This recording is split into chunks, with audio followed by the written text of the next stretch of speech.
નમસ્તે વિદ્યાર્થી મિત્રો અને વાલી મિત્રો, હું છું ડૉક્ટર જય અને ફરીથી આપનું પોડકાસ્ટની અંદર સ્વાગત છે. જે પોડકાસ્ટમાં સારથી અને એએમએ સંકળાયેલા છે અને તમને નવી નવી અલગ અલગ વ્યક્તિત્વ અને અલગ અલગ વ્યક્તિ વિશેષને મુલાકાત કરાવીએ છીએ અને જેમાં તમને નવું શીખવા મળે છે, નવું જાણવા મળે છે. પણ આજે તો એવું જાણવા મળશે કે તમે ક્યારેય કદાચ જાણ્યું પણ નહીં હોય અને તમને ખૂબ જ ઉપયોગી નીવડવાનું છે, ખાસ કરીને વાલીઓને અને બાળકોને પોતાના કરિયર માટે પણ આ એક ઉત્તમ કરિયર આગળ જતાં સાબિત થવાનું છે. તો આવો આપણે આજે મળીએ ડૉક્ટર રાજેશ શાહ સરને, કે જે પોતે આયુર્વેદાચાર્ય છે અને ગર્ભ સંસ્કાર, હા, ગર્ભ સંસ્કારની અંદર એને પોતે પીએચડી પણ કરેલું છે અને આપણે એની પાસેથી જાણીશું ગર્ભ સંસ્કારના ફાયદા, અત્યારે આધુનિક યુગમાં આપણે ગર્ભ સંસ્કારનું કેટલું મહત્વ છે અને ગર્ભ સંસ્કારને આપણે કઈ રીતના પોતાના જીવનમાં વણી લેવું જોઈએ, જેથી કરીને આવનારી પેઢી માટે પણ ઉપયોગી છે, આપના માટે પણ ઉપયોગી છે અને આસપાસની સમાજના લોકો માટે પણ ઉપયોગી છે. તો આવો આજે મળીએ આપણે ડૉક્ટર રાજેશ સરને. નમસ્તે. નમસ્તે સર. સર, અમારો પોડકાસ્ટ જે સારથી પ્રોજેક્ટ, ડીઓ કચેરી અમદાવાદ અને એમ અમદાવાદના સંયુક્ત ઉપક્રમે અમે બાળકો માટે અને એના વિદ્યાર્થીના વાલીઓ માટે કરી રહ્યા છીએ. આપનું સ્વાગત છે અને આજે હું તમને પહેલો જ પ્રશ્ન પૂછવા માંગીશ કે આપ અત્યારે ગર્ભ સંસ્કારની અંદર પીએચડી કર્યું છે અને ઘણા બધા લોકોને તમે આ લાભ આપી રહ્યા છો. તો ગર્ભ સંસ્કાર એટલે શું અને તમે અત્યારે જે કામ કરી રહ્યા છો એ કયા લેવલનું કામ છે? બહુ સરસ ક્વેશ્ચન. અને ડૉક્ટર જય, તમને પહેલાં તો ખૂબ ખૂબ અભિનંદન કે આપ બહુ સરસ, અને મેં આપના ઘણા પોડકાસ્ટ જોયેલા છે, એટલે બાળકોના કેરિયર માટે, વાલી માટે, બધા માટે બહુ સરસ તમે કામ કરી રહ્યા છો. હવે મારા વિષયની વાત કરીએ તો ગર્ભ સંસ્કાર એટલે શું? બહુ સરસ ક્વેશ્ચન છે. એકચ્યુઅલી ગર્ભ સંસ્કાર વિજ્ઞાન એ 3 ભાગમાં વહેંચાયેલું છે. કન્સીવ કર્યા પહેલાં, એટલે ગર્ભ ધારણ કર્યા પહેલાં, જેને આપણે પ્લાનિંગ કહીએ છીએ, ડ્યુરિંગ પ્રેગ્નન્સી એટલે કે 9 મહિના, અને બાળકના જન્મ પછી આફ્ટર બર્થ. હમણાં જ અમારે ઇન્ટરનેશનલ કોન્ફરન્સ હતી લોનાવાલામાં, એનું ટેગલાઇન જ હતી first 1000 days of life. First 1000 days. તો 1000 દિવસ એટલે કયા? બાળકના જન્મ પછીના 1000 દિવસ કે ક્યાંથી ગણાશે? તો એમાં જુદા જુદા વૈજ્ઞાનિકો આવેલા અને જુદા જુદા જેણે રિસર્ચ કર્યું છે ને એમનું રિસર્ચ પેપર સબમિટ કર્યું છે, એ લોકોએ સમજાયું કે 365 દિવસ એ કન્સીવ કર્યા પહેલાંના, 270-280 દિવસ એ ડ્યુરિંગ પ્રેગ્નન્સીના, અને 365 દિવસ બાળકના જન્મ પછીના. એમ કરીને 1000 દિવસ એ બહુ જ અગત્યના છે. એટલે સૌથી અગત્યના 1000 દિવસ. આમ જોઈએ તો આખી લાઈફના, તમારી 100 વર્ષની લાઈફ હોય તો એમાં 1000 દિવસ સૌથી અગત્યના, એ આ 1000 દિવસ. એટલે કન્સીવ કર્યા પહેલાંનું પ્લાનિંગ એને બહુ જ મહત્ત્વ આપ્યું છે. આપણે પર્સન્ટેજ જો કહીએ તો કન્સીવ કર્યા પહેલાંના 50% છે, ડ્યુરિંગ પ્રેગ્નન્સી 30%, અને બાળકના જન્મ પછી 20%. અને એમાં પણ 20%માં સૌથી વધારે મહત્ત્વ આપ્યું છે ફીડિંગ સમય અથવા પહેલું 1 વર્ષ. તો આ આખું વિજ્ઞાન એ 3 ભાગમાં વહેંચાયેલું છે. અને આ હમણાં કોઈએ બધું બનાવ્યું, નો ડાઉટ હમણાં થોડા વર્ષોથી આ વિષય થોડો વધારે ચર્ચામાં છે, પણ આ બધું હમણાં બન્યું ને હમણાં બધા ફેમસ થયું એવું નથી.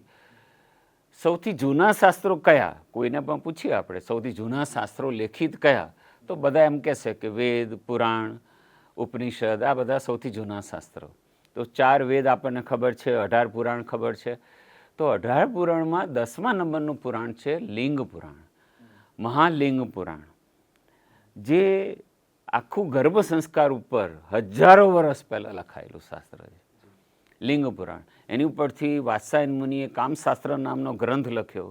એ પછી તો બહુ બધા ઋષિ મુનિઓએ આ બધા ગ્રંથો વાજીકરણના સિદ્ધાંત ઉપર, ફર્ટિલિટી ઉપર, વાજીકરણ એટલે ફર્ટિલિટી ઉપર બહુ બધા લોકોએ કાશ્યપ સંહિતા, કાશ્યપ ઋષિએ કાશ્યપ સંહિતા લખી, સુશ્રુત ઋષિએ સુશ્રુત સંહિતા લખી, બ્રાહ્મણ પથ, આ બધા કેટલા બધા ગ્રંથો આની ઉપર લખાયા, જે કોઈ 1000 વર્ષ જૂનું છે, કોઈ 1000 વર્ષ જૂનું છે.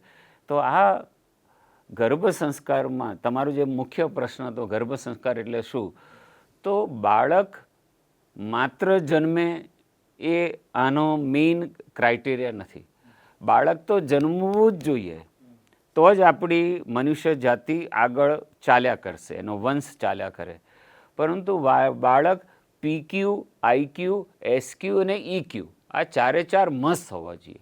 PQ એટલે ફિઝિકલ કોશન્ટ, IQ એટલે ઇન્ટેલિજન્ટ કોશન્ટ, SQ એટલે સ્પિરિચ્યુઅલ કોશન્ટ અને EQ એટલે ઇમોશનલ કોશન્ટ. તો ફિઝિકલ કોશન્ટમાં શું આવે? તો બાળક બહુ ઊંચું ના હોવું જોઈએ, બહુ નીચું ના હોવું જોઈએ, બહુ જાડું ના હોવું જોઈએ, બહુ પતલું ના હોવું જોઈએ, ઇમ્યુનિટી પાવર સારો હોવો જોઈએ, દેખાવ સારો હોવો જોઈએ, ઘડીએ ઘડીએ ડૉક્ટર પાસે જવું ના પડે, આયુષ્યમાન હોવું જોઈએ. આ બધું ફિઝિકલ ક્વેશ્ચનમાં આવે. ઇમોશનલમાં બહુ વધારે પડતું લાગણીશીલ ના હોવું જોઈએ કે પપ્પા મમ્મીને કંઈ થાય તો રડ કરે, અથવા તો એને બિલકુલ લાગણી જ ના હોય, એવું પણ ના હોવું જોઈએ. તો બધી રીતે બેલેન્સવાળું બાળક આ ઇમોશનલમાં આવે. સ્પિરિચ્યુઅલમાં ધાર્મિક, આ તો આજકાલ તો દરેકને આવું બાળક જોઈએ છે કે ભાઈ બાળક મંદિરે દેરાસરે જાય, સંસ્કૃતના શ્લોક બોલે, બાળકને ભજન થોડા આવડવા જોઈએ, બાળકને આયુર્વેદ અને નેચરોપેથી પણ થોડું આવડવું જોઈએ. એટલે સ્પિરિચ્યુઅલ એના જે પણ તહેવારો છે એ સરસ રીતે ઉજવે. તો આ અંગે પણ આપને નવાઈ લાગશે, તમે તો આ ડૉક્ટરની લાઈનમાં છો અને ઘણા બધા બાળકોને આપ ફોરેન બી ભણવા મોકલો છો અને બહુ સરસ આપનું કામ છે. તો તમને નવાઈ લાગશે, શાસ્ત્રમાં આનો ઉલ્લેખ છે લિંગ પુરાણમાં કે દરેક પ્રેગ્નન્ટ બહેનોએ અને દરેક પ્રેગ્નન્સી રાખવા માંગતા એવા કપલે તિથિ બોલવી જોઈએ. તારીખ તો આપણે બોલીએ જ કે ભાઈ આજે 23 સપ્ટેમ્બર છે, એ તો લગભગ બધાને ખબર હશે. પરંતુ આજે આસો સુદ બીજ વિક્રમ સંવત 2081 અને જે લોકો જૈન લોકો હોય એ લોકોને મહાવીર સંવત 2551 અને યુગાબ્દ જે વર્ષ છે, આ બધું જ લોકોએ બોલવું જોઈએ. અને આ દિવસે આ જે જુદા જુદા નક્ષત્ર છે, આદ્રા નક્ષત્ર એટલે શું, પછી જે જુદા જુદા નક્ષત્રો 27 નક્ષત્રોનું બોલવું જોઈએ, કયા દિવસે કયા મંદિરનો પ્રતિષ્ઠા દિવસ છે, અથવા કોઈ સારો દિવસ હોય, રામનવમી છે, જન્માષ્ટમી છે, આ બધું બોલવું જોઈએ, જેથી બાળકમાં ઓટોમેટિક ભારતીય સંસ્કૃતિ એના DNAમાં આવે જ. એટલે જ્યારે શુક્ર ધાતુ બનતી હોય, ગર્ભ સંસ્કાર ક્યાંથી શરૂ થાય? તો કન્સીવ કર્યા પહેલાંથી જ્યારે શુક્ર ધાતુ બનતી હોય, રસ, રક્ત, માંસ, મજ્જા, મેદ, અસ્થિ, આ જે 7 ધાતુઓ છે એમાંથી શુક્ર ધાતુ બનતા તો ખાસો સમય લાગે. તો શુક્ર ધાતુ બનતી હોય એ પહેલાં પતિ પત્નીએ સૌથી પહેલાં તો બંને વચ્ચે મનમેળ સરસ હોવો જોઈએ, ટ્રસ્ટ હોવો જોઈએ, બંને જણા ખૂબ ખુશ હોવા જોઈએ, બંને જણાને એકબીજા પ્રત્યે ખૂબ લાગણી હોવી જોઈએ, બંને જણાએ મેડિટેશન કરવાનું, સૂર્યપ્રકાશ લેવાનો, અમુક જડીબુટ્ટીની જરૂર પડે તો જડીબુટ્ટી લેવાની આયુર્વેદિક. આ બધી જ કોઈ નાડી જોતું હોય એવા વ્યક્તિ પાસે નાડી જોડાવી જોઈએ અને પોતાની પ્રકૃતિ પ્રમાણેનો ખોરાક લેવો જોઈએ, એક્સરસાઇઝ કરવી જોઈએ. અને પછી સારો દિવસ જોઈ અને જો એ લોકો ફિઝિકલ રિલેશન રાખે તો અતિ પવિત્ર આત્મા આવે ને આવે. તો ગર્ભ સંસ્કારમાં બહુ જ પહેલાંથી એના માટે બહુ જ બધા વર્ષોની જરૂર નથી. ખાલી કન્સીવ કર્યા પહેલાં 3 મહિના પહેલાં, 6 મહિના પહેલાં જો થોડુંક ધ્યાન આપવામાં આવે તોય આપણે અતિ પવિત્ર આત્માને ઇન્વાઇટ કરી શકીએ છીએ. એ આપણને ખબર, કારણ કે સંતાન માતા પિતા પસંદ કરી શકે છે, માતા પિતા સંતાન પસંદ કરી શકતા નથી. એટલે હું એવું, મારે પપ્પા બનવું હોય તો હું એવું ના કહી શકું કે આવું બાળક મારી પાસે આવે. મારું લેવલ હોય એવું બાળક ઓટોમેટિક આવે. એટલે સૌથી પહેલાં raise the height of purity, મારે મારી પ્યોરિટી ઊંચી કરવી પડે, એટલે એ લેવલનું બાળક મારે ત્યાં આવે. એટલે મારી એવી ઈચ્છા હોય કે મારું બાળક મંદિરે જાય, દેરાસરે જાય, પાઠશાળાએ જાય, આટલું સંસ્કૃત બોલે, એવી ઈચ્છા હોય. ઈચ્છાથી કંઈ નહીં થાય. મારે એ અમલમાં મૂકવું પડશે, મારે એટલું શીખવું પડશે, મારે એ સાચું બોલવાની, સવારે વહેલું ઉઠવાની, રાત્રે વહેલા સૂઈ જવાની, આ બધી હેબિટ પાડવી પડશે. તો એ લેવલનું આત્મા મારા ઘરે પધારે. તમે બિલકુલ સાચી વાત કરી છે. ઘણી વખત શું થતું કે પેરેન્ટ્સને બાળક સારું જોઈએ છે પણ એના માટેની તૈયારી એની નબળી હોય. જેમ કે એને જોઈએ કે મારે હુષ્ટ પુષ્ટ એકદમ તંદુરસ્ત અને સ્વસ્થ બાળક જોઈએ છે, પણ બાળક એ લેવા માટે તમારે પોતે પણ પેલા તંદુરસ્ત અને સ્વસ્થ થવું પડે, ફિઝિકલી અને મેન્ટલી. તો એના માટે તમે જે 3 અલગ અલગ પાર્ટ કયા છે, એમાં પહેલો ભાગ જ એ છે કે બાળકનો જન્મ થતાં પહેલા તમે લોકો પહેલા સ્વસ્થ થાવ, મેન્ટલી તૈયાર થાવ, અને પછી તમે એમાં આગળ વધી શકો. એ પણ એક પાર્ટ જ છે. તો ગર્ભ સંસ્કારનો જ ભાગ છે.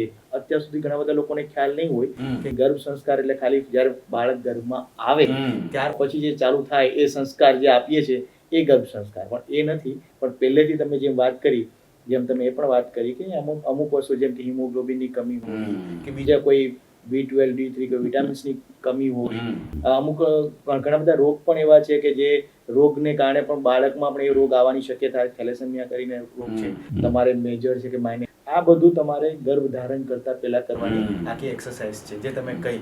ને આ પહેલેથી જ છે. આવા ઘણા બધા દ્રષ્ટાંત આપણા લખેલા જ છે, આપણા વેદમાં છે, આપણા ઘણા બધા ગ્રંથોમાં છે, અને ઘણી કહાનીમાં પણ છે. બહુ સરસ રીતે તમે વાત કરી. અને પાછા ઘણા લોકોને તો કેવું છે સાહેબ કે ગર્ભ સંસ્કાર એટલે કોઈ એક યજ્ઞ હોય, એ યજ્ઞની એક વિધિ કરાવી દે એટલે ગર્ભ સંસ્કાર થઈ ગયો. એટલે એ બી પ્રેગ્નન્ટ થયા પછી કે ભાઈ આવી કોઈ વિધિ હોય, એ વિધિમાં ઘણા લોકો અમને કહે કે હા મેં તો ગર્ભ સંસ્કાર કરાવ્યો હતો. તો મેં તો ગર્ભ સંસ્કાર કરાવ્યો હતો એટલે શું, મને સમજ ના પડી. તો કે મારે જ્યારે 5મો મહિનો ચાલતો હતો ને ત્યારે અમારે ત્યાં એક વિધિ થતી હતી, ત્યારે આ વિધિમાં હું બેઠી હતી એટલે મેં તો ગર્ભ સંસ્કાર કરાવી દીધો. ગર્ભ સંસ્કાર એ એટલું મોટું શાસ્ત્ર છે, એટલું ડીપમાં શાસ્ત્ર છે કે નાની નાની વસ્તુ તમે શું વિચારો છો, શું ખાઓ છો, કેવું સાંભળો છો, કેવા લોકો સાથે બેસો છો, કેટલા વાગ્યા સુધી, મેઇન વસ્તુ ઊંઘ છે સાહેબ. સૌથી વધારે કન્સીવ કર્યા પહેલાં, કન્સીવ કર્યા પછી, ફીડિંગ વખતે જો સૌથી અગત્યનું કોઈ, આમ ઘણા બધા પરિબળો છે પણ ઘણા લોકો મને પૂછે કે સૌથી વધારે અગત્યનું પરિબળ કયું, તો મારી દ્રષ્ટિએ એક જ છે, એ છે ઊંઘ. જે વ્યક્તિની ઊંઘ સરસ હોય એને બધી રીતે સરસ બાળક મળે ને મળે. અને ઊંઘ સરસ એટલે વહેલું ઊંઘવું અને વહેલું ઉઠવું. 10 થી 6 એ આઈડિયલ. 10 વાગે સૂઈ જવું અને 6 વાગે ઉઠવું. ઘણા લોકો તો એવું કહે છે કે આજકાલના જમાનામાં ઇમ્પોસિબલ, 10 વાગે તો સૂઈ જવાતું જ નથી.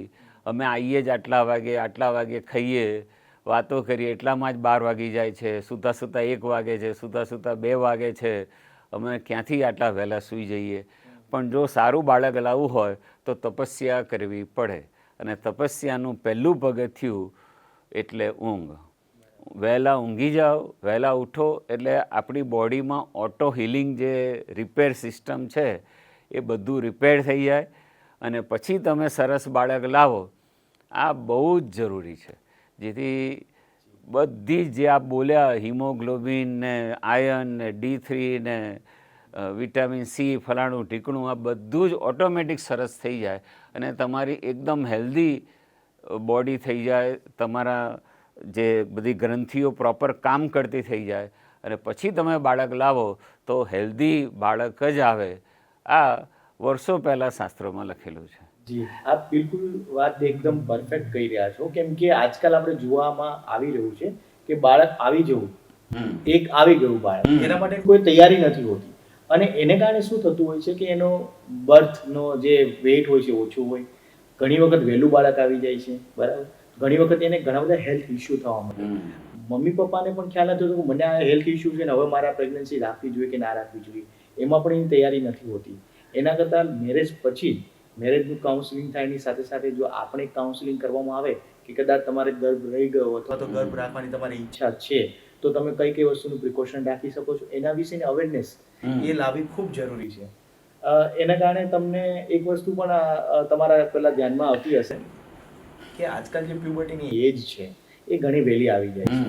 તો એ દ્રષ્ટિએ આપણે જોવા જઈએ તો આપ એમાં શું વધારે સૂચનો આપી શકો? બહુ સરસ ક્વેશ્ચન. સૌથી પહેલાં તો થોડા વર્ષો પહેલાં, થોડા એટલે બહુ નહીં, ખાલી 70-100 વર્ષ પહેલાં છોકરીઓ પીરિયડમાં આવતી હતી 15 વર્ષે, 16 વર્ષે, અને પીરિયડ પૂરા થતા હતા 50, 55, 60 વર્ષે પીરિયડ એ લોકોના બંધ થાય. એટલે ફર્ટિલિટી સમયગાળો સારો એવો હતો. અને મારા દાદીને જ 6 બાળકો હતા, એટલે મને ખબર છે ઘણા બધાને ત્યાં 6-8 બાળકો કોમન હતા. મારા પપ્પા વખતે 4-5 બાળકો કોમન હતા. મારી વખતે 2-3 બાળકો બધાને ત્યાં હતા જ. અને હવે તો 1 અથવા 0. છોકરીઓ પીરિયડમાં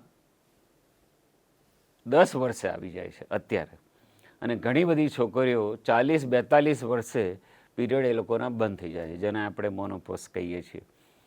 તો ફર્ટિલિટી જે ગાળો છે એ લેફ્ટ હેન્ડ સાઈડ ખસ્યો છે, અને છોકરીઓ અને છોકરાઓ કેરિયરના લીધે કે બીજા કંઈક કારણને લીધે એ લેટ મેરેજ કરે છે. 28 વર્ષે 25 વર્ષે તો હજી વિચાર કરે કે હવે મારે મેરેજ કરવા છે, પછી 28 વર્ષે લગ્ન કરે. ઘણા લોકો 30 વર્ષે લગ્ન કરે, ઘણા લોકો 32 વર્ષે લગ્ન કરે, અને પછી AMH લેવલ ઓછું હોય, એન્ટી મિલેરિયન હોર્મોન, સ્ત્રી બીજની સંખ્યા ઓછી હોય, સ્પર્મ કાઉન્ટ ઓછા હોય, સ્પર્મ મોબિલિટી ઓછી હોય, અને બીજા ઘણા બધા ફાઇબ્રોઇડ હોય, કોઈને ફેલોપિયન ટ્યુબ બ્લોકેજ હોય, કોઈને એન્ડોમેટ્રિયમ એટલે ગાદી સરસ ના બનતી હોય, કોઈને PCOD હોય, કોઈને પીરિયડ સાયકલ ઇરેગ્યુલર હોય, ઘણા બધા રીઝન હોય. પછી બધા લોકો જાગે છે અને પછી ડૉક્ટર પાસે જાય. પછી કોઈ સજેસ્ટ કરે કે હવે તો તમારે IVFમાં જવું પડશે અથવા IUI કરાવવું પડશે. તો શું કરવા? આપણે જાણી જોઈને આવી વસ્તુને ઇન્વાઇટ કરવાની જરૂર નથી. સહેજ એલર્ટ રહીએ, સહેજ જ એલર્ટ રહેવાનું. ભલે તમે તમારા કામમાં વ્યસ્ત હશો, બહુ જ પૈસા કમાવામાં કે કેરિયરમાં જે કંઈ તમે વ્યસ્તતા હશે, મલ્ટિપલ ટાસ્કિંગ કરો, બધું બરાબર, પણ થોડોક સમય આ અગત્યના પાર્ટને વિચારવા આપવો જોઈએ કે ભાઈ મારે વહેલા સૂઈ જવું છે, વહેલા ઉઠવું છે, આ ઉંમરમાં બાળક લાવી દેવું છે, એની જે ટેસ્ટ કરાવવાના છે ટેસ્ટ કરાવી દેવાના છે, અને તો તમે હેલ્ધી બાળક લાવી શકો. એટલે આ ફર્ટિલિટી સમયગાળો છે એ બહુ જ બધાને સમજાવવા જેવો છે. અને જે વિદ્યાર્થી મિત્રો અત્યારે જોઈ રહ્યા હોય, કોઈને એવું હોય કે મારે આ વિષયને એઝ એ કેરિયર લેવો છે, તો ભલે તમે હાડકાના ડૉક્ટર થાવ છો, ગાયનેકોલોજિસ્ટ થાવ છો, કે આંખના ડૉક્ટર થાવ છો, જેને જે ડૉક્ટર થવું હોય કે એન્જિનિયર થવું હોય, બધાને પોતપોતાની લાઈન પસંદ કરવાનો હક છે. પણ દરેક જણા પોતાના માટે, પોતાના ફેમિલી માટે આ વસ્તુને સમજવા જેવી છે. કોઈ પણ ઉંમરની વ્યક્તિ છે.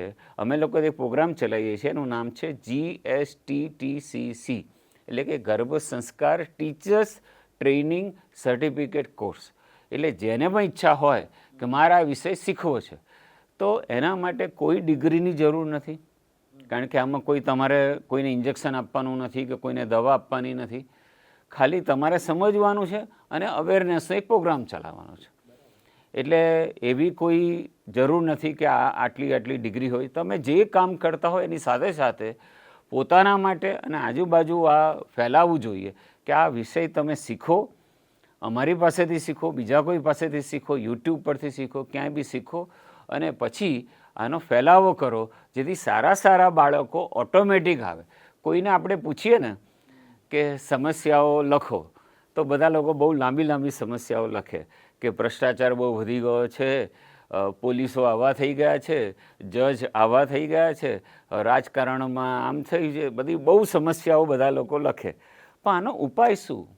નેક્સ્ટ જનરેશન એ જે સારી આવશે એ જ આનો ઉપાય છે, બીજો કોઈ ઉપાય જ નથી. તમને એમ લાગે કે પોલીસો વધારવાથી આ બધી સમસ્યાઓ જતી રહેશે, તો ઘણી વખત ટ્રાય કર્યો છે પોલીસોની સંખ્યા વધારી છે, ઘણી વખત ટ્રાય કર્યો છે કોર્ટની સંખ્યા વધારી છે, ઘણી વખત જુદા ટ્રાય થયેલા છે, ઇવન સાધુ બાબાની સંખ્યા વધારેલી છે, પણ સમસ્યાઓ ત્યાંની ત્યાં જ છે ને ક્રાઇમ રેટ વધતો જ જાય છે.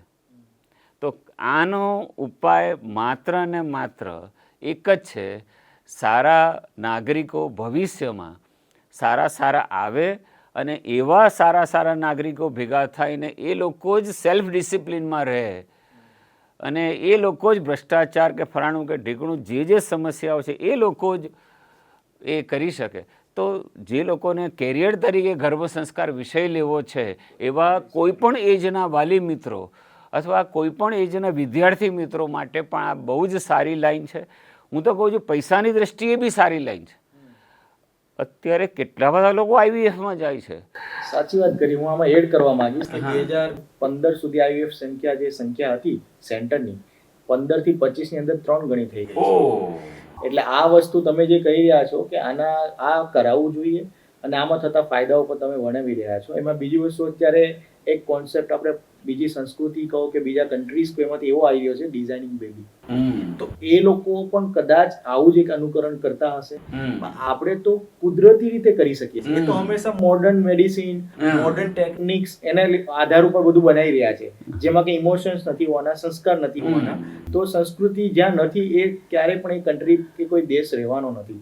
ભારત એટલા વર્ષોથી છે કેમ કે એમાં એક સંસ્કૃતિની એક ઝલક છે અને હંમેશા રહી છે. ને ગમે તે વસ્તુ આવે છે, ગમે તે લોકો આવીને જતા રહે છે, ઇન્ડિયા ભારતની જગ્યાએ જ છે. તો તમે જે અત્યારે વાત કરી રહ્યા છો, જે આપણા ઘણા બધા જૂના ઋષિમુનિઓએ વાત કરી છે, લખ્યું છે, ઇવન જે અભિમન્યુ જે એક બહુ સારામાં સારું ઉદાહરણ છે, એના સિવાય પણ ઘણા બધા ઋષિમુનિઓ જે આશીર્વાદ આપીને રાજાઓને જે તે સમયે પુત્રો નતા થતા એ સમયે એવા આશીર્વાદ એટલે આ જ એક ઉદ્દેશ હશે કે આ જ એક ગર્ભ સંસ્કાર કરાવતા હશે જેને કારણે બાળક થવું એ પણ જરૂરી છે. તો મારો બીજો નેક્સ્ટ સવાલ એ જ તમને છે ક્વેશ્ચન કે ગર્ભ સંસ્કારની અંદર આપણે કેવા બાળક માટે વિચારવું જોઈએ અને આ પ્રોસેસ શું હોય છે? બહુ સરસ ક્વેશ્ચન. હમણાં જ એક વિડીયો આવ્યો હતો કે કયા દેશમાં એ મને એક્ઝેક્ટ યાદ નથી, પણ એ દેશમાં એવું છે કે એ લોકો ટ્રાય કર્યા છે ને એમાંથી થોડી સક્સેસ પણ મળી છે કે એક સામટા આટલા બાળકો એ લોકો બનાવી શકે છે રોબોટ જેવા, કે આવું કંઈક મિક્સ કરે તો આવું બાળક થઈ જાય. એના માટે કોઈ ગર્ભાશયની જરૂર નથી ને કોઈ આની જરૂર નથી ને હજારો બાળકો આ રીતે પેદા થશે. પરંતુ સંસ્કારી બાળક તો એ લોકો પાસે એ લોકોના બ્લડમાં જ નથી, એ લોકોના ડીએનએમાં જ નથી કે સંસ્કાર એટલે શું. બાળક બનાવવું એ જુદી વસ્તુ છે અને સંસ્કારી બાળક બનાવવું એ બંનેમાં આસમાન જમીનનો ફરક છે. અને આજે જે પોડકાસ્ટ છે એમાં સંસ્કારી બાળક એ શબ્દ મુખ્ય છે, ખાલી બાળક નહીં, સંસ્કારી બાળક. તો ધર્મપ્રેમી બાળક, નીડર અને લીડર બાળક, દેશપ્રેમી બાળક, ગુણવાન, દર્શનવાન, જ્ઞાનવાન, ચારિત્ર્યવાન બાળક. શિવાજી મહારાજ, મહારાણા પ્રતાપ, રાણા પ્રતાપ જુઓ, સ્વામી વિવેકાનંદ જુઓ, સ્વામી દયાનંદ મહર્ષિ જુઓ, આ બધા જ લોકોની માતા એ સામાન્ય માતા હતી.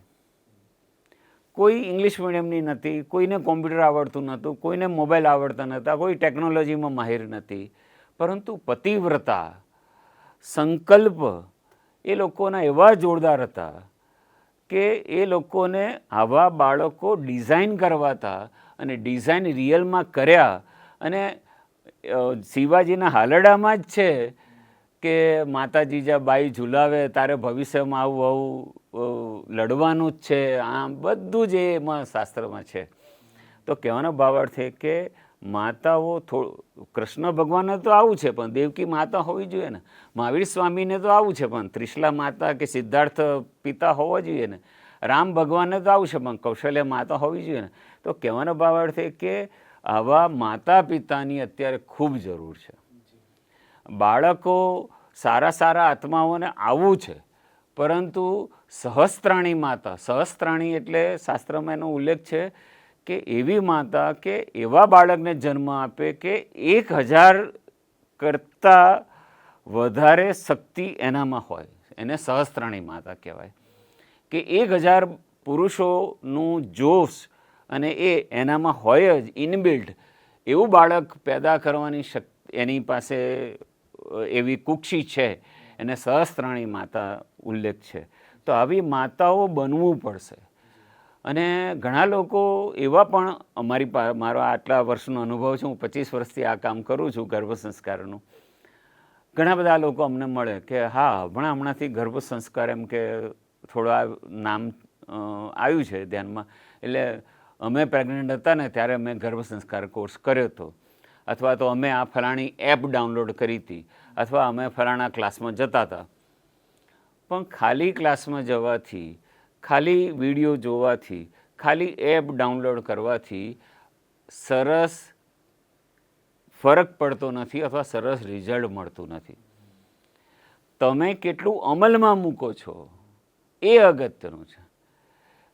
જે બોલનારા છે એ તો બોલી જશે, એ તો બહુ બધો કલાકનું લેક્ચર તમે સાંભળશો, અડધો કલાકનું લેક્ચર સાંભળશો, પરંતુ પછી તમે અમલ કેટલો મૂકો છો. માની લો કે અમારામાં એવું આવે છે કે ભાઈ હસબન્ડ વાઈફે દરરોજ જે ચેસ રમવાનું. હવે હું ઘણા બધાને પૂછું કે તમે લોકો ચેસ રમ્યા, તો એ લોકો કહે છે કે અમને સાહેબ ટાઈમ જ મળ્યો નથી, નેક્સ્ટ મંથ વિચારીશું, હજી ચેસ ખરીદી નથી, અથવા તો મારા હસબન્ડને ટાઈમ મળતો નથી, તૈયારી નથી. એટલે બંને જણાએ સાથે ચાલવા જવું, બંને જણાએ સાથે અમુક બોર્ડ ગેમ રમવી, પછી બંને જણાએ ગૌશાળાએ જવું, આ બધું શાસ્ત્રમાં લખ્યું છે. તિથિ બોલવી, તિથિ તો સૌથી અગત્યનું છે. ઘણાને પૂછીએ ને અમે કે ગુજરાતી મહિનાના નામ બોલો, કારતક, માક્ષર, પોષ, મહા, ફાગણ, ચૈત્ર, વૈશાખ, જેઠ, અષાઢ, શ્રાવણ, ભાદરવો, આસો. તો ઘણા બધા લોકોને તો મહિનાના નામ ના આવડતા હોય. પછી સુદ એટલે શું, વદ એટલે શુક્લ પક્ષ, કૃષ્ણ પક્ષ, પછી આજની તિથિ કઈ. તો અમે તો અમારે ત્યાં અમારું જે અનુબંધ ગર્ભ સંસ્કાર છે એની અંદર ફિક્સ કે અમારે ત્યાં આવે એટલે તમારે તિથિ તો બોલવી પડશે. અત્યારે કયું નક્ષત્ર ચાલે છે, શું છે, આ બધું તમારે બોલવું પડશે. કોઈ સારો તહેવાર હોય કે દેવઉઠી અગિયારસ, દેવપોઢી અગિયારસ, તુલસી વિવાહ, પછી મૌન અગિયારસ, રાધણ છઠ એટલે શું, શીતળા સાતમ એટલે શું, નાગ પાંચમ એટલે શું, આ બધું જ તમારે બોલવાનું. અને એટલું જ નહીં, ક્યારે જુવારની ધાણી ખાવી, ક્યારે બોર ખાવા, ક્યારે શેરડી ખાવી, ક્યારે મઠિયા ખાવા, ક્યારે ફાફડા જલેબી ખાવા, એની પાછળનું સાયન્સ શું છે. તો એ લોજિક મમ્મી પપ્પાને નહીં ખબર હોય. કાલ સવારે બાળક પૂછશે કે કેમ આપણે ફાફડા જલેબી ખાધા, કેમ આપણે મઠિયા ખાધા, અથવા તો કેમ ગઈ વખત તો દિવાળી ઓક્ટોબરમાં આવી હતી, આ વખતે. પણ પોતાને તો ખબર હોવી જોઈએ ને કે આ તિથિનું શાસ્ત્ર કઈ રીતે ચાલે છે, કે દર 3 વર્ષે 13 મહિના એટલે શું, અધિક માસ એટલે શું. એ મમ્મી પપ્પાને નહીં ખબર હોય તો બાળકને કેવી રીતે શીખવાડશે કે ગઈ વખતે તો દિવાળી ઓક્ટોબરમાં હતી, આ વખતે આમાં કેમ, અથવા ગઈ વખતે સપ્ટેમ્બરમાં હતી, આ વખતે ઓક્ટોબરમાં કેમ. તો પણ મમ્મી પપ્પાને તો એની ગણતરી આવડવી જોઈએ ને, કે વચ્ચેની અમુક મિનિટોમાં ફરકથી આખું કેલેન્ડર કઈ રીતે બદલાય. ક્યારે 30 દિવસનો મહિનો હોય છે, ક્યારે 29 દિવસનો મહિનો હોય છે. અને સૂર્યગ્રહણ, ચંદ્રગ્રહણ હજારો વર્ષ પહેલાં પંચાંગમાં લખેલું છે કે આ તિથિએ ચંદ્રગ્રહણ છે, ખંડગ્રાસ એટલે કે પાર્શિયલ, અને આ દિવસે ખગ્રાસ. તો આ પૂરેપૂરું પૂર્ણ ચંદ્રગ્રહણ.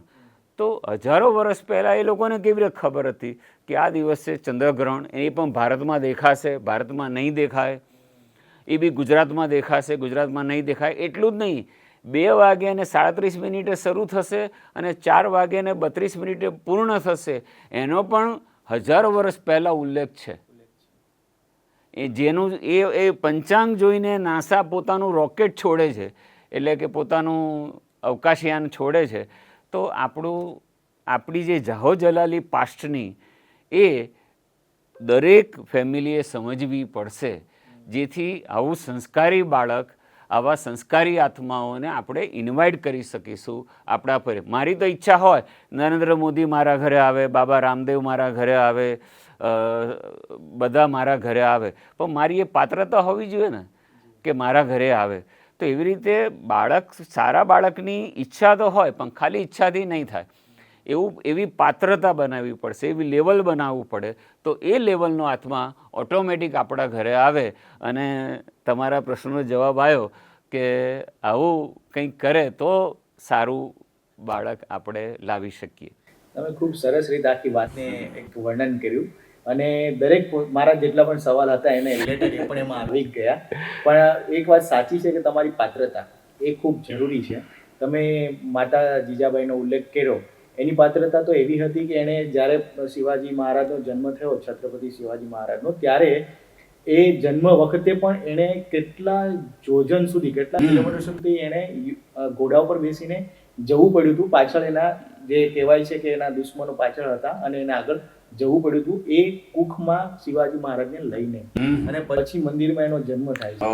અને જ્યારે એ કહેવાય છે કે છત્રપતિ શિવાજી મહારાજ જે આપણે અત્યારે કહીએ ને કે મારા કરિયરને લીધે હું સમય નથી આપી શકતો, પોતાના ઘરમાં સમય નથી આપી શકતા, અથવા પોતાના ધર્મને સમય નથી આપી શકતા. આપણે કહ્યું કે પોતાની તૈયારી નથી હોતી. અને આ બહુ અગત્યનું છે. તમે જે વસ્તુનું વર્ણન કર્યું ને એને હું ટૂંકમાં કહીશ. એક હું ગુરુકુળનો સ્ટુડન્ટ છું, અને અમારે જે તે સમયે એક ગુરુકુળમાં અમારે એક છંદ દુહા જે અમારે જે ગાવામાં આવતા હતા, એમાં એક સરસ હતું, એક સારો મને યાદ આવી રહ્યું છે. તમે કહ્યું કે દરેક વસ્તુની જરૂર શું કામ છે, દિવાળીનો તહેવાર શું કામ, તેનું મહત્વ તમને ખબર નહીં હોય, શું કામ ઉજવવામાં આવે છે, તિથિની ખબર નહીં હોય, તો આપણે આગળ સંસ્કાર કઈ રીતના આપી શકશું. એને કારણે આપણે બીજા પશ્ચિમી સંસ્કાર અત્યારે આવી રહ્યા છે ને આપણે સંસ્કાર ઘટી રહ્યા છે. તો આ ધર્મ સાથે શું કામ જોડાયેલું રહેવું જોઈએ, એનું એક સારું ઉદાહરણ તમને એક દુહા દ્વારા આપું તમને, કે ધર્મ ઘટતા ધન ઘટે, ધન ઘટે મન ઘટી જાય છે, મન ઘટે મહિમા ઘટે, એમ ઘટત ઘટતું જાય છે. ધર્મને તજવો નહીં, ધર્મે જ પાર પમાય છે, તું યાદ કર ગિરધારને, ચેતન સમય વહી જાય છે. તો આ બધી વસ્તુ એક ધર્મ ઘટતા જો ઘટી જતી હોય, અને જો ધર્મને લઈને તમે નથી ચાલવાના, અને આપણો ધર્મ તો આપણા ધર્મની જે સંસ્કૃતિ છે, આપણો ધર્મ જેટલો વિશાળ છે અને એટલો બધો રીચ છે કે એનો ક્યારેય એનો અંત નથી. અને બાળકોને તો સાયન્ટિફિક રીતે એને લોજિકલી સમજાવવું જ પડશે. માની લો કે અમારે જૈનમાં પાણી ઉકાળીને પીવું, અથવા રાત્રે ભોજન નિષેધ, કે બટાકા ડુંગળી લસણ ફલાણું ઢીકણું આ બધું નથી ખાવાનું, તો બાળક તો પૂછશે જ કે કેમ નથી ખાવાનું. માની લો કે અમારે આઠમ ચૌદસ સુદ પાંચામાં અમે લીલોતરી ખાવાનું નથી, તો બાળક તો પૂછશે જ કે સાતમે ખવાય, નોમે ખવાય, આઠમે જ કેમ નહીં ખાવાનું.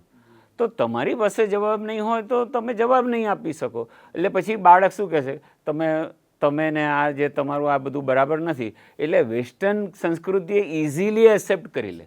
મને યાદ છે વર્ષગાંઠ એ તિથિ મુજબ કઈ રીતે ઉજવવી એનો જે ઉલ્લેખ છે એ મા બાપે સમજાવ્યો ના હોય, એટલે બાળક શું કરે કે મારા ફ્રેન્ડને તારીખ મુજબ આ વર્ષગાંઠ હતી તો કેક આટલી મોટી લાયા હતા, પછી આ રીતે કાપી હતી, પછી એ કેકમાં હેપી બર્થડેવાળું ગીત ગાયું હતું, પછી કેક લઈને બધા એકબીજાને મોઢા પર લગાવતા હતા, પછી આમ ઉચકીને એકબીજાને પછાડતા હતા. એ સંસ્કૃતિ બહુ સારી. એને પણ આપણી સંસ્કૃતિ જે તિથિ મુજબ વર્ષગાંઠ, જેનું નામ હતું વર્ષવર્ધન સંસ્કાર, વર્ષવર્ધન સંસ્કાર, તો એમાં ગૌશાળાએ જવું, તિથિ મુજબની કઈ રીતે ઉજવવી, એની આખું શાસ્ત્ર છે. તો મા બાપને ખબર જ નથી કે વર્ષવર્ધન સંસ્કાર એટલે શું, અને શા માટે ગૌશાળાએ જવું, અને એને કઈ રીતે એન્જોય કરવું, અને આપણો ગોલ શું છે, આ મનુષ્ય જન્મ શા માટે મળ્યો છે, એ વેસ્ટ ના જવો જોઈએ. તમને આજે 100 વર્ષ મળ્યા છે, આ જે સ્પાન મળ્યા છે, આજે 80 વર્ષ 60 વર્ષ જે પણ મળ્યા તમને, આ આયુષ્ય જે મળ્યું એની એ સ્પાન વેસ્ટ ના જાય, એના માટે વિચારવાનો એક દિવસ એને વર્ષવર્ધન કહે છે.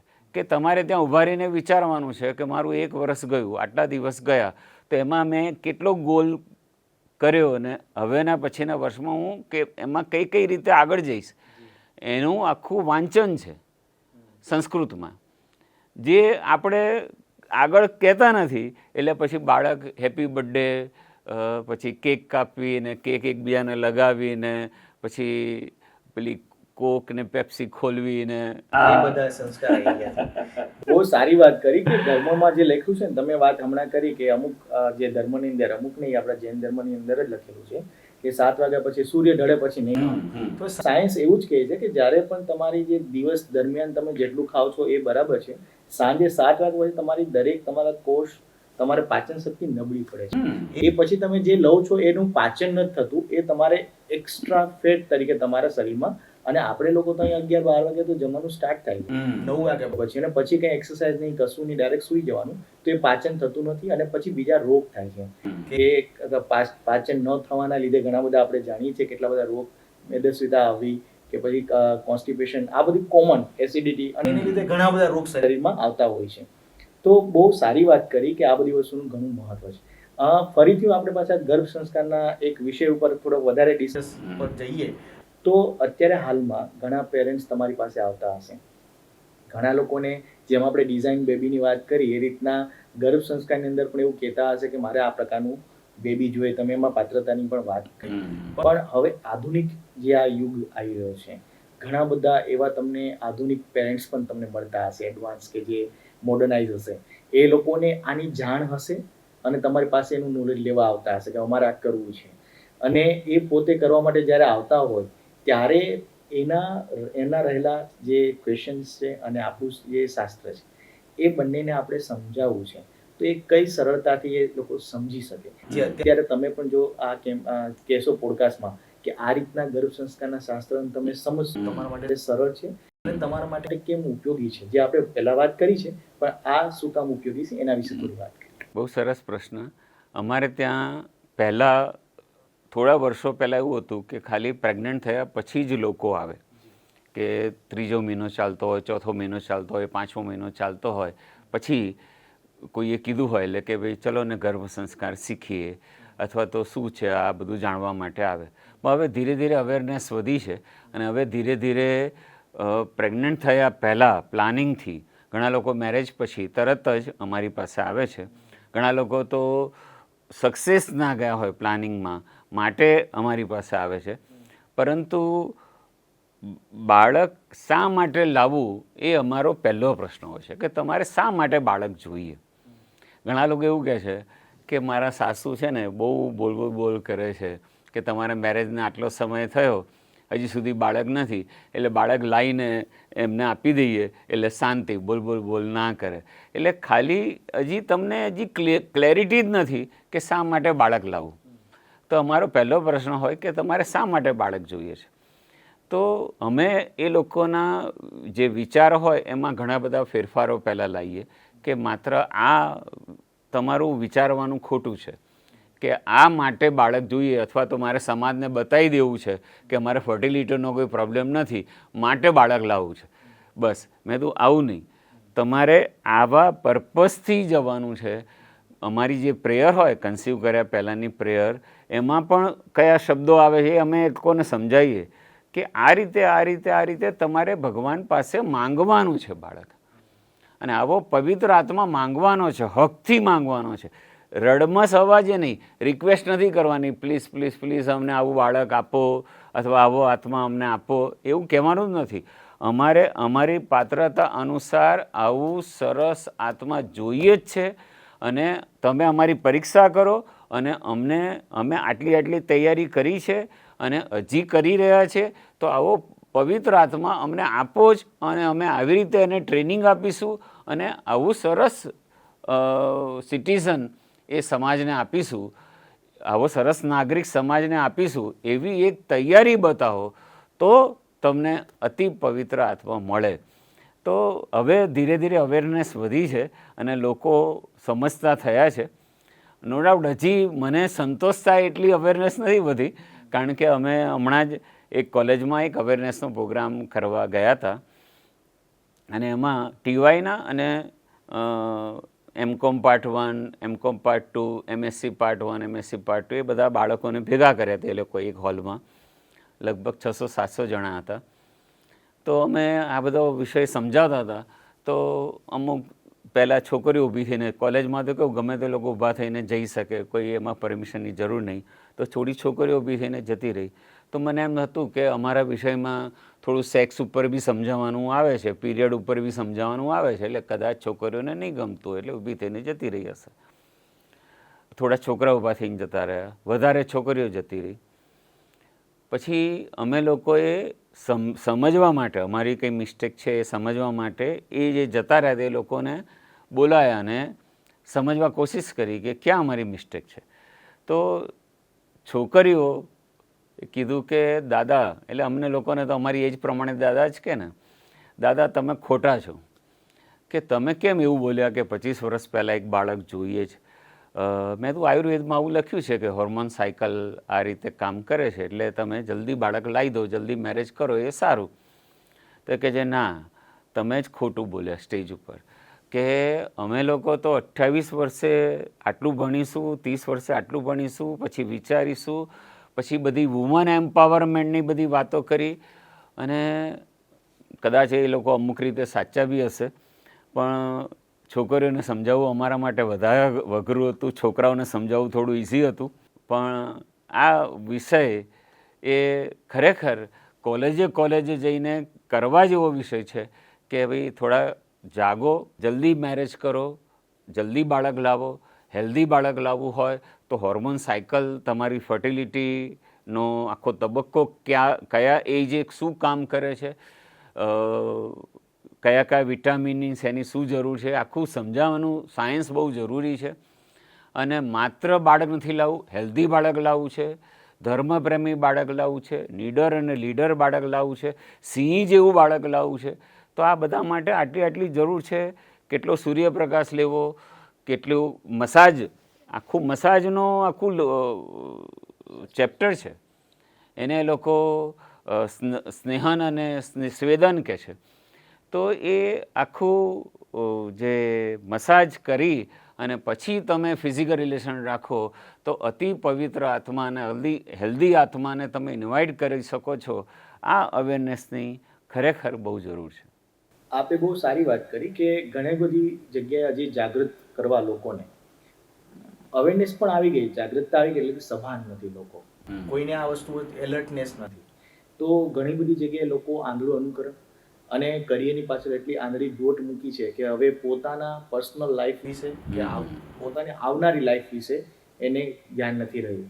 40 વર્ષે તમે એક બાળકના પિતા અથવા માતા બનો છો અને તમારી આગળ જતા એજ 70 વર્ષની છે, હેલ્ધી લાઈફસ્ટાઈલની વાત કરીએ તો 60-65 છે, તો તમારું બાળક તમારી સાથે ખાલી 15 વર્ષનું હશે ત્યાં સુધી જ સારી રીતે રહી શકશે.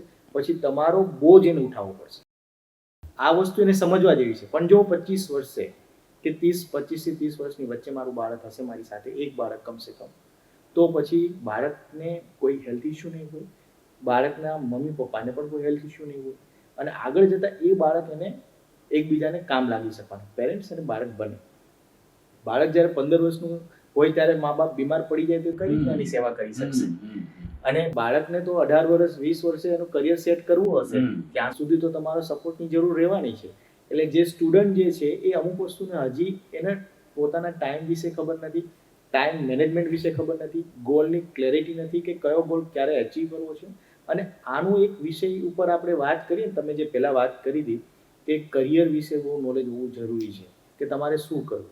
બાળકોએ પહેલાં તો અત્યારે જે રીતના પ્યુબર્ટીની આગળ આવી રહી છે એ પ્રમાણે તમારે કરિયર સિલેક્શન પહેલાં કરી લેવું પડશે.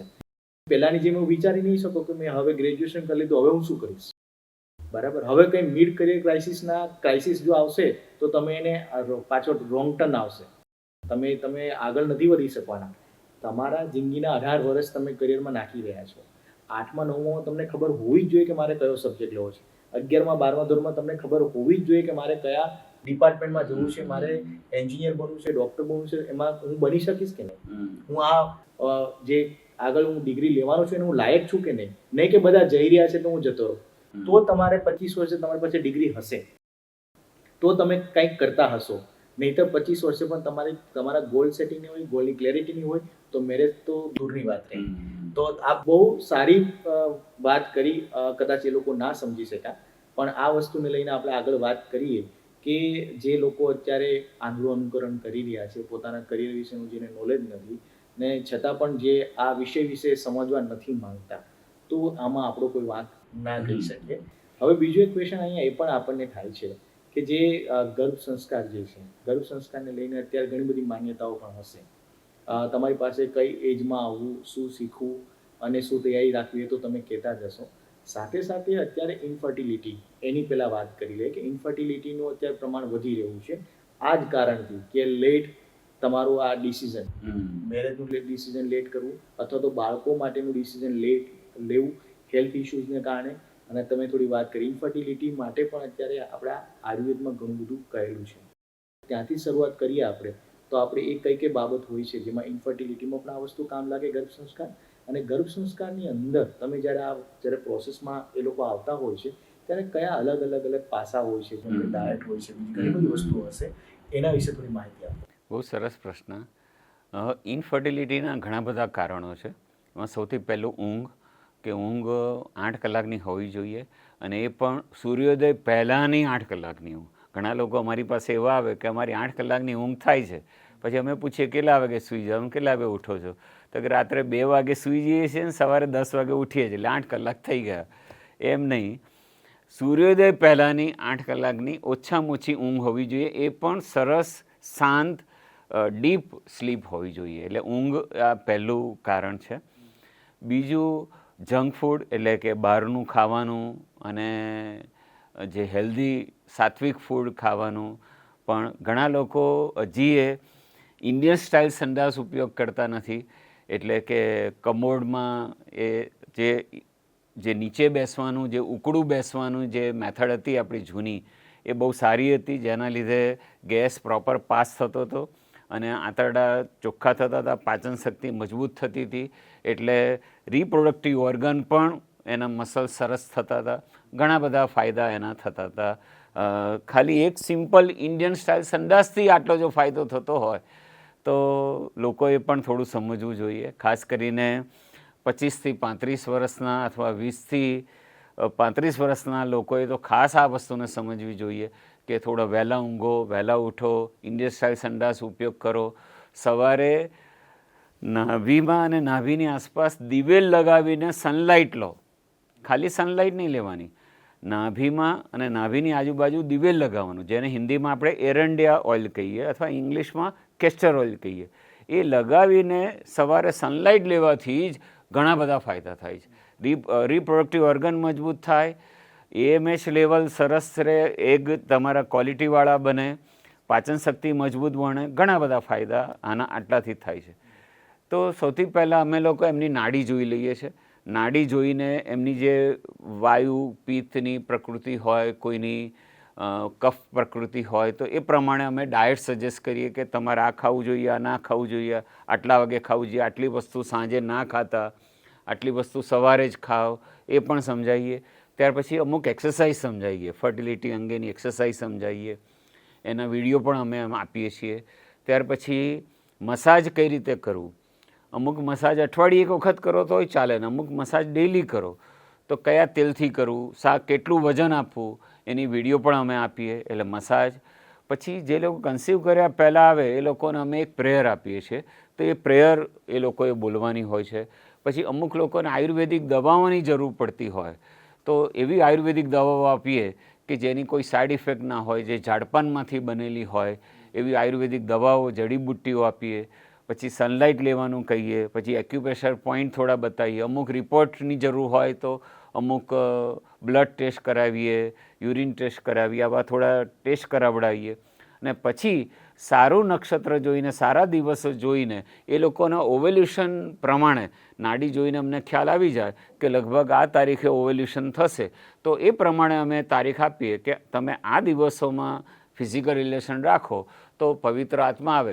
કારણ કે અમારે તિથિ મુજબ થોડું જોવાનું હોય, તો કદાચ 14 અમાસ આવતા હોય, અમુક શ્રાદ્ધ પક્ષ આવતા હોય, અમુક કમૂરતા આવતા હોય, અમુક ગ્રહણ આવતા હોય, તો અમે કહીએ કે ભલે 1 મહિનો લેટ થાય પણ તમે આ દિવસોમાં રિલેશન ના રાખો, કારણ કે આમાં અમાસ છે, તો તમે 1 મહિનો રોકાઈ જાઓ. તો એવું અમે કહીએ. તો જે લોકો પ્લાનિંગથી આવતા હોય એ લોકોને અમે આ રીતે ટ્રીટમેન્ટ આપીએ છીએ. અમારી જોડે એવા પણ લોકો આવે કે જેને ઓલરેડી પહેલું બાળક બેબી બોય હોય અને હવે એમને બેબી ગર્લ લાવી છે, અથવા તો પહેલાં ગર્લ હોય ને હવે બોય લાવો છે. ફર્સ્ટ ચાઇલ્ડ માટે જનરલી કોઈ આવું પ્લાનિંગ નથી કરતું, પરંતુ સેકન્ડ ચાઇલ્ડ, થર્ડ ચાઇલ્ડ માટે ઘણા લોકો અમારી પાસે આવે કે અમારે ઓલરેડી બેબી બોય છે તો હવે અમારે ગર્લ લાવી છે, તો શું કરવું. તો સિમ્પલ જે સાયન્સ પ્રમાણે કે ભાઈ છોકરી પાસે તો, ફિમેલ પાસે તો એક્સ નામનું એક છે જ, અને એમના પતિદેવ પાસે એક્સ અને વાય 2 સ્પર્મ છે. તો અમે સાયન્સમાં લખેલું જ છે કે એક્સ સ્પર્મની સ્પીડ ઓછી પરંતુ લાઈફ વધારે, અને વાય સ્પર્મની સ્પીડ વધારે પણ લાઈફ ઓછી. તો અમે એની ઓવેલ્યુશન પ્રમાણે, ઘણી વખત અમને પણ ખ્યાલ ના આવે તો એ લોકોને ઓવેલ્યુશન સ્ટડી કરાવીએ, સોનોગ્રાફી કરાવીએ કે ઓવેલ્યુશન સ્ટડીમાં એક્ઝેક્ટ કઈ તારીખે કેટલા વાગે એનું સ્ત્રી બીજ ફૂટે છે, મેચ્યોર થાય છે, કેટલા MM થયું અને ક્યારે રપ્ચર થયું ને બહાર આવ્યું. તો અમે કહીએ એક્ઝેક્ટ આ દિવસે આટલા વાગે તમે રિલેશન રાખો તો વાય પહેલું પહોંચવાની પ્રોબેબિલિટી વધારે છે, તો બેબી બોય આવવાની શક્યતા વધારે છે. અને આ વસ્તુ કોઈ ઇલીગલ બી નથી, સિમ્પલ સામાન્ય સાયન્સ છે. તો ઘણા બધા એમાં સક્સેસ રેશિયો મળે છે કે જેને બેબી બોય જ જોઈતો હોય એટલે દીકરો જ જોઈતો હોય તો એ લોકોને દીકરો જ મળે, જેને દીકરી જોઈતી હોય એને દીકરી જ મળે, એવી શક્યતા વધી જાય છે. તો જે લોકો પ્રેગ્નન્ટ થયા પછી અમારે ત્યાં આવે એનો અમે જુદા સિલેબસ બનાવીએ છીએ. દાખલા તરીકે ડાયટ, એક્સરસાઇઝ, મસાજ. પછી મેઇન ટોપિક છે અમારો ગર્ભ સંવાદ એટલે ગર્ભ ધ્યાન, જેને અમે ઇંગ્લિશમાં કહીએ how to talk with the baby. બાળક સાથે કઈ રીતે વાતચીત કરવી, કઈ રીતે બેસવું, કઈ રીતે હાથ રાખવો, કઈ મુદ્રા રાખવી, બાળક સાથે પહેલાં ભગવાન સાથે કઈ રીતે વાત કરવી, પછી બાળક સાથે કઈ રીતે વાત કરવી, કયા શબ્દો બોલવા, કયા શબ્દો ના બોલવા, કયો ટોપિક આપણે બોલાય જ નહીં, ભગવાન જોડે આ વસ્તુ માંગવાની જ નથી, આ વસ્તુ તો મળવાની જ છે, કેવો ટોન હોવો જોઈએ, આ બધું જ અમે એ લોકોને શીખવાડીએ છીએ કે જેથી ડ્યુરિંગ પ્રેગ્નન્સી એ લોકોને નેગેટિવિટી ના આવે, એ લોકો હતાશ ના થઈ જાય, પ્રેગ્નન્સીને એન્જોય કરે, પ્રેગ્નન્સી એને ઓપોર્ચ્યુનિટી લાગે. પ્રેગ્નન્સી નહીંતર એ લોકો ઘણા લોકો તો ડિસીઝ માને છે પ્રેગ્નન્સીને, કે ક્યારે 9 મહિના પૂરા થશે, ક્યારે આમાંથી પૂરું છૂટીશું, અથવા તો ઘડીએ ઘડીએ કમ્પ્લેન કે મને આ તકલીફ છે, મને આ તકલીફ છે, આ તકલીફ છે. ગર્ભ સંસ્કાર એવું સરસ શાસ્ત્ર છે કે બધા જેટલા પ્રેગ્નન્ટ બહેનો અમારે ત્યાં આવે એ લોકો ખુશ થઈ જાય છે, મજા આવે છે, લોકો એન્જોય કરે છે. અમે લોકો એક્ટિવિટી કરાવીએ, બધા જ પ્રેગ્નન્ટ બહેનો એક સાથે બેસે, 50 જેવા પ્રેગ્નન્ટ બહેનો હોય. ઘણા લોકો હસબન્ડ સાથે આવે, ઘણા લોકો સાસુ સાથે આવે, ઘણા લોકો મિત્ર સાથે આવે, અથવા તો મમ્મી સાથે આવે. તો બધા લોકો સાથે બેસીને યોગા કરે, પ્રાણાયામ કરે, મેડિટેશન કરે, પછી પોટ પેઇન્ટિંગ કરે, મંડાલા આર્ટ કરે, ડોટ મંડાલા આર્ટ કરે, પછી 7 ચક્ર હિલિંગમાં બેસે, મેડિટેશન કરે, પછી સંસ્કૃતના શ્લોકો બોલે, પછી દેશભક્તિના ગીતો બધા સાથે ગાય. તો એમાં એ લોકો સ્ટ્રેસ ફ્રી થાય છે, મજા આવે છે, બાળકને સારું જ્ઞાન મળે છે. બધા લોકો સાથે ચેસ શીખે, કલરનું આખું મહત્ત્વ શીખે. તો આના લીધે બાળકમાં સારા સંસ્કાર ઓટોમેટિક આવે છે. આ બધું શાસ્ત્રમાં લખેલું જ છે. આ બધું અમે પ્રેક્ટિકલ જેટલા પણ લોકો આવે એ લોકોને આવું સમજાવીએ છીએ, જેથી રિયલમાં જે લોકો આને એન્જોય કરે છે, રિયલમાં ઘરે જઈને પણ અમલમાં મૂકે છે, એને રિઝલ્ટ મળે જ છે. પણ જે લોકો ખાલી થોડુંક થોડુંક કરે, ક્યારેક આવે ક્યારેક ના આવે, ઘરે જઈને ના કરે, એનું પછી રિઝલ્ટ પણ આ તો કેવું છે, ગોળ નાખો એટલું ગળ્યું થાય. આપણે ઓછું ભણીએ અને પછી કહીએ 50% માર્ક આવ્યા, 50% રિઝલ્ટ આવ્યું, પેલો છોકરો વધારે ભણે છે એટલે એને 70% રિઝલ્ટ મળે છે. તો નેચરલી તમે જેટલા સિરિયસ થશો એટલા પર્સન્ટેજ સારું રિઝલ્ટ મળશે અને એ તમારા બાળકમાં દેખાશે. અને અમારે ત્યાં આજે 2000ની સાલથી આ કામ કરું છું, આજે 25 વર્ષ થયા, તો ઘણાના બાળકો આજે 16 વર્ષના થઈ ગયા, 20 વર્ષના થઈ ગયા. તો અત્યારે અમારી પાસે આવે ત્યારે અમને ખ્યાલ આવે છે અને એ લોકો એપ્રિશિએટ કરે છે કે રિયલમાં અંકલ અથવા દાદા અમને કહે કે આ બાળક ઉપર ગર્ભ સંસ્કારની ઇફેક્ટ દેખાય છે, કે શાંત છે તેમ છતાં એક્ટિવ છે, સરસ ભણે છે, મા બાપની સરસ લાગણી છે અને સમાજ સેવાનું આવું સરસ કામ કરે છે, વગેરે વગેરે. ત્યારે અમને એટલો સંતોષ થાય છે કે આવા સરસ બાળકો અમારા થકી અથવા ભગવાને અમને આના માટે નિમિત્ત બનાવ્યા. એવું નથી આમ ગર્વથી કહેતા અમે કે અમારા લીધે આવું સરસ થયું, પણ અમે એક નિમિત્ત બન્યા કે આવા સરસ બાળકો સમાજને મળ્યા. જી બિલકુલ સાચી વાત કરી. નકર લોકોને અત્યારે પોતાના બાળકો એક ખાસ કરીને રોલ મોડેલ જે રીતના અત્યારે હીરો હિરોઈન છે એવા બાળકો ઈચ્છે કે મારો છોકરો આ હીરો કે આ હિરોઈન જેવો હોવો કે હોવી જોઈએ. બરાબર. એના માટે પણ બહુ સારી વાક્ય લખ તમે વચ્ચે બહુ સારી વાત કરી કે ચારિત્રવાન બાળક હોવું ખૂબ જરૂરી છે. ચારિત્રવાન એટલે કે દરેક દ્રષ્ટિએ એનામાં જે ગુણ જે આવવા જોઈએ, કામ કરવાના ગુણ છે, કોઈના પ્રત્યેના ગુણ છે, એ બધામાં એનું ચારિત્ર દેખાવું જોઈએ. નકર અત્યારે દેશદ્રોહ કરવો કે એના માટે પૈસા માટે કંઈ પણ કરી નાખવું એ એનું ચારિત્ર ના કહેવાય. અને કોઈ પણ રિલેશનમાં પણ એને પોતે મક્કમ હોવું એ પણ એક ચારિત્રની વાત છે. એના માટે બહુ સારું લખ્યું છે. આપણા પેલા હું પાછું 2 વાત શબ્દ બોલીશ એના માટે કે મુખ ચંદ્ર ચરખું રમ્ય છે, ગોરા ગુલાબી ગાલ છે, વળી નાક નમણું નયન રમ્ય, હંસ સરખી ચાલ છે, ફક્કડ સુવાળા વાંકડા, ફેશનેબલ બાલ છે પણ ચારિત્રમાં નહીં ઢંગ, તો એ વાતમાં શું? ઓહો સરસ સરસ. આ જે ચારિત્ર છે એ સારું હોવું એ ખૂબ જરૂરી છે અને આપણે એવા લોકોને જોયા છે કે જે પોતે લિજેન્ડ બન્યા છે. આપણા હાલના જે માનનીય મંત્રીમાંથી તત્કાલ મુખ્યમંત્રીમાંથી જે વડાપ્રધાન બન્યા એનું ચારિત્ર તમે જુઓ, એ કઈ રીતના લિજેન્ડ બન્યા, બધું જ સર્વ ત્યાગીને. તો એમાં તમને આના આખા જીવનની કહાની જુઓ તો તમને આવું જ કંઈક કરી છૂટવાની ભાવના.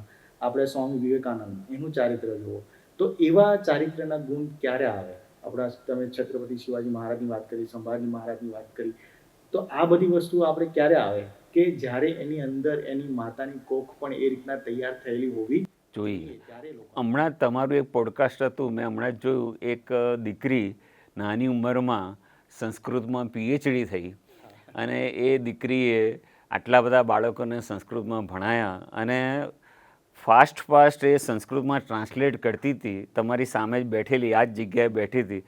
મને તે દીકરી માટે સેલ્યુટ કરવાનું મન થાય અને વંદન કરવાનું મન થાય. એક દીકરી ડૉક્ટર હતી અને આ બધા તમારા પોડકાસ્ટ ખરેખર બહુ ફાઇન છે. હું તો જેટલા મિત્રો અત્યારે મારો પોડકાસ્ટ જોઈ રહ્યા છે એ લોકોને વિનંતી કરું છું કે ડૉક્ટર જયના ઘણા બધા પોડકાસ્ટ છે, એમાંથી બહુ જ શીખવા મળશે. જ્યારે પણ ફ્રી હો ત્યારે આવા બધા પોડકાસ્ટ જુઓ અને બહુ સરસ પ્રોજેક્ટ ડૉક્ટર તરીકે પણ આપે. અને હમણાં આપણે બધા દોહા બોલ્યા તો મને પણ ઘણી વખત એમ થાય કે ડૉક્ટર તરીકે આપણને સાહિત્યમાં પણ કેટલો સરસ રસ છે અને આપણને આટલી બધું આવડે પણ છે અને સંસ્કૃતમાં અને હિન્દીમાં અને બધે સરસ તમને રસ છે અને આવા સરસ પોડકાસ્ટ તમે લો છો અને આવી દીકરીઓને આવા લોકો તમે શોધી લાવો છો. આ પણ એક ચેલેન્જવાળો સબ્જેક્ટ છે અને DO કચેરી પણ તમને બહુ સરસ સપોર્ટ કરે છે, AMA પણ સરસ સપોર્ટ કરે છે, મ્યુનિસિપલ કોર્પોરેશન તમને સપોર્ટ કરે છે. એટલે બહુ સારું.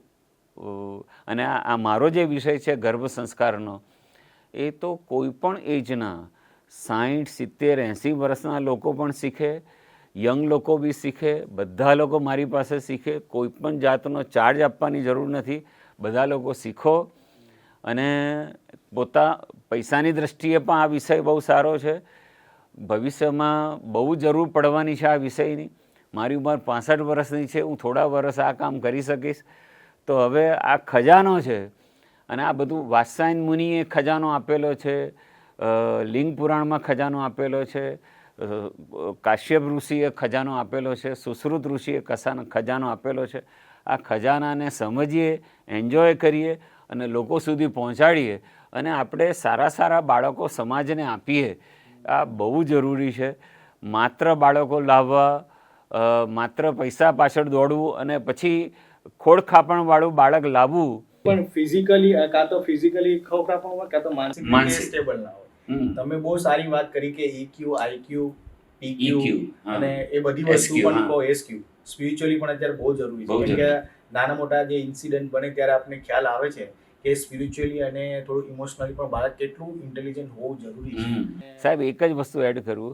અમે ગર્ભ સંસ્કારમાં બધા જ કપલને, એટલે હસબન્ડ વાઈફ બંનેને, ખાસ કરીને હસબન્ડને સોનોગ્રાફી રિપોર્ટ કઈ રીતે વાંચવો, બ્લડ રિપોર્ટ કઈ રીતે વાંચવો, એ પણ શીખવાડીએ છીએ કે જેથી એ લોકોને એન્ટી સ્કેન એટલે શું, ન્યુક્લિયર ટ્રાન્સલુસન્સી એટલે શું, 23 ક્રોમોઝોમ પપ્પામાંથી આવ્યા, 23 ક્રોમોઝોમ મમ્મીમાંથી આવ્યા, 46 ક્રોમોઝોમથી બાળક બન્યું. તો ઘણાને 21 ટ્રાઇઝોમી હોય છે, ડાઉન સિન્ડ્રોમ હોય છે, 13 ટ્રાઇઝોમી એટલે શું, 18 ટ્રાઇઝોમી એટલે શું, આ બધું સમજાવીએ છે. તો એ લોકો હવે એલર્ટ થયા છે અને હવે સમજવા માંડ્યા છે અને એમાંથી બહાર આવવું હોય તો શું કરવું, કયા વિટામિનની શું ઉણપ છે, કે હવે એ લોકો એલર્ટ થયા છે અને હવે એ લોકો થોડા. તો આ વસ્તુ તમારા પોડકાસ્ટ દ્વારા જેટલા લોકો સમજે અને લોકો વહેલા સૂતા થાય, વહેલા ઉઠતા થાય, સ્ક્રીન ટાઈમ ઓછો કરે અને આવા સરસ વિટામિનવાળા બાળકો લાવે. કારણ કે ઘણા લોકોના ફેફસા મજબૂત નથી હોતા, ઘણા લોકોની આંખો મજબૂત નથી હોતી, તો પછી એ લોકો શું કરશે આગળ? પાછળ પછી પોતાના બાળક માટે જ એને પોતે પણ સફર કરે ને બાળકે સફર કરે, એને બંનેને પ્રોબ્લેમ થાય અને એની પાછળ આખી જિંદગી ખેંચાય. એના કરતાં તમારે આ પોડકાસ્ટ ઉપરથી એ કન્ક્લુઝન ઉપર આવીએ કે તમારે જેટલું અર્લી આનો પ્લાન કરો, સારી રીતે પ્લાન કરો, 100% આપો તમે અને ગર્ભ સંસ્કારને એક સંસ્કાર તરીકે પૂરેપૂરો તમે એને પોતાની અંદર શીખો જાતે અને આ પ્રોસેસમાં જાઓ તો તમારું એક હેલ્ધી બાળક આવશે અને આપણા નેશનને આપણા દેશને એક સારો નાગરિક મળશે, એક સ્વસ્થ અને તંદુરસ્ત નાગરિક મળે. ભારતને વિશ્વગુરુ બનાવવું હોય તો ગર્ભ સંસ્કાર સિવાય કોઈ છૂટકો જ નથી. આપણે રૂટમાં જ જવું પડશે. રૂટમાં નહીં જઈએ તો આપણે આ રૂટ કોઝ એનાલિસિસ છે, ગર્ભ સંસ્કાર કરવું જરૂરી છે. જો એ આપણે એનું સોલ્યુશન આપણી પાસે હોવા છતાં પણ આપણે એનો ઉપયોગ નહીં કરીએ તો એનો કોઈ મતલબ નથી રહેતો. 16 સંસ્કાર 21 ઉપસંસ્કાર એ તો ભારતનો મૂળભૂત ખજાનો છે. 16 સંસ્કાર, ગર્ભાધાન સંસ્કાર, પુસંવન સંસ્કાર, સીમંતોનયન સંસ્કાર, જાતકર્મ સંસ્કાર, નામકરણ સંસ્કાર, નિષ્ક્રમણ સંસ્કાર, મુંડન સંસ્કાર, જેને આપણે ચૌલકર્મ સંસ્કાર કહીએ છીએ, કર્ણવેદ સંસ્કાર, પછી અન્નપ્રાશન સંસ્કાર, અને આ બધા જે સંસ્કાર છે, ઉપનયન સંસ્કાર, પછી વેદારંભ સંસ્કાર, સમાવર્તન સંસ્કાર, વિવાહ સંસ્કાર, છેલ્લા 3 સંસ્કાર જે આવે, તો આ સંસ્કારને સમજવા, એની વિધિ, એના શ્લોક એ બહુ જરૂરી છે. પછી 21 નાના નાના સંસ્કાર, આ બધા શીખવા બહુ જરૂરી છે. આમાં તો ખજાનો છે આપણો, એટલે ઓટોમેટિક સારું બાળક જ થાય. ખૂબ સરસ સર, તમે આખા પોડકાસ્ટની અંદર વાત કરી અને બધી જ માહિતી તમે અહીંયા આપી. અમારા પ્રેક્ષક મિત્રોને બહુ જ મજા આવી હશે. એક અલગ વસ્તુ અને એક અલગ અનુભૂતિ થઈ હશે કે ગર્ભ સંસ્કારનું કેટલું મહત્વ છે અને ગર્ભ સંસ્કારના આધારે આવેલા કે જન્મેલા બાળકો આપણા દેશ માટે કેટલું સારું હિત કરી શકે એમ છે, કેટલું આગળ આપણો દેશ વધી શકે એમ છે. આપણે જે રીતના કે વિશ્વગુરુ બનાવવો હશે તો આપણે બનાવી શકશું, પણ એ વિશ્વગુરુ બનાવવા માટે મહેનત આપણે બધાએ કરવી પડશે. એટલે હું બધાને આહ્વાન આપું છું કે જે લોકોને ગર્ભ સંસ્કાર વિશે માહિતી નથી એ લોકો એકબીજાને માહિતી આપે. આ એકદમ ઇન્ટરેસ્ટનો વિષય છે તો તમે લોકો શીખો ને સર તો તમને ફ્રીમાં શીખવાડવા તૈયાર છે.